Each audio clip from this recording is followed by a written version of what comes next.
is that whole mindset idea, because, you know, talking to the sellers and coming from a place of authority, I call it maintaining alpha on a sales call, is a big deal, man, because when you're trying to buy someone's primary asset, right, they've got to trust you. Like, this is, for most people you talk to, this is their biggest investment. I got the cash in the bag, stadium packed. Born a rock star in this life, gonna live it up on the attack. Baby, I'm bad. I just wanna get caught up in this life. I'm crazy, I'm mad. Doing no cap. Only God wants you. Better live it up. They gotta trust you. Like, this is, for most people you talk to, this is their biggest investment.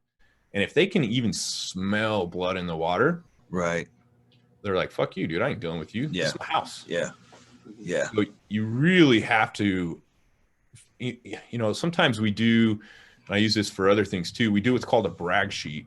And, you know, like, it's going through and listing out what you actually have done. And if you haven't done anything yet, list the resources of your friends. Be like, man, the people that I run with, the people that are my partners, are buying about 10 houses per month. Let's see. And they're on average, that's 120,000. So it's $1.2 million per month. You know, if I count Justin, Michael, Brad, whatever, whoever's in your circle. Sure. And they're like, and then they're probably rehabbing 4 of those, and they're probably spending about 30 grand per rehab. So that's 120. Just write that shit down and be like, when you're talking to this, read it yourself and be like, holy shit, I actually do know some really cool people. Right. And you need to start to realize that when you're on the phone with that seller, you may very well be their best opportunity to get what they fucking need. Exactly. You've got to step into that. It's your responsibility. So when you come to the table and play small, you're not only fucking yourself, you're fucking the seller.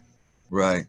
You have that obligation to step in there and be like, look, man, I have these resources. With great power comes great freaking responsibility, right? You've got all these resources. You need to tell the seller, number 1, who you are, number 2, what you can do, and number 3, to shut the fuck up and listen, because I'm the best opportunity you got right now. Right. It's like my mind, I call it little Brad. Everybody's got the little guy in him. You know, the 2 wolves on the shoulder. You guys heard that story? Everybody's insecure in some way, right? Oh, fuck yeah, dude. That's the fears. And just face it. Here's another thing. If you feel those fears, first of all, do not be critical to yourself. Look at yourself, and guys, this might sound stupid, but I'm gonna take you through this. Like, if you have fears and shit, you just look at it and you look at yourself like with care. You like a mother would look at a child. You say, okay, I understand you, Brad, or little Brad. Tell me how you feel. And you write out these fears. And then you look at them and you're like, hold on a second. And then you go back and you write why they're not true. Yeah. And just that practice alone, I wish I had my iPad here, because guys, I still do that. Yeah. I still do that. That's a great idea. And you got to get that shit out of you. And you got to be, you know, the whole idea of wearing a macho mask and being like, oh, I'm tough and I'm not going to talk about it. Well, guess what? Then it's just going to keep fucking you over until you get it out of you, until you understand it, until you take the time to look at it. Right. And you just got to overcome it. So write it down, your fears, your biggest fears, write them down, and then look at it and look how dumb it looks. Yeah.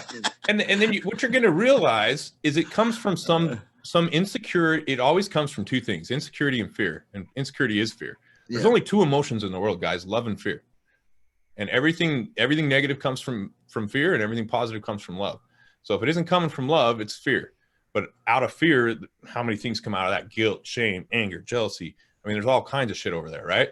Yeah. So figure out where it's coming from, and then look at yourself and say, you know what? There's usually a reason. And if you get good at this, you might find out that, you know, maybe it goes back to that one time that you told your uncle that you were going to be a real estate investor, and he told you that you don't have 2 nickels to scratch together, and you like took it serious. Like, there's always some type of incident where you like took something and it traumatized you on whatever level. Sometimes it can be physical trauma. Other times it can just be something that somebody that you cared about said. Right. And then that runs your life. So you have to actually get that back out of you and look at it and be like, where the fuck does that come from? Yeah. Because that's not even true. Right. Yeah.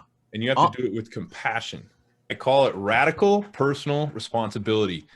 And we all understand it's integrity, guys, but it's not integrity just in business. Yes, you have to have integrity in business and do what you say, but it's integrity to your fucking self. Exactly. Stop lying to yourself. Don't say something that isn't true to yourself.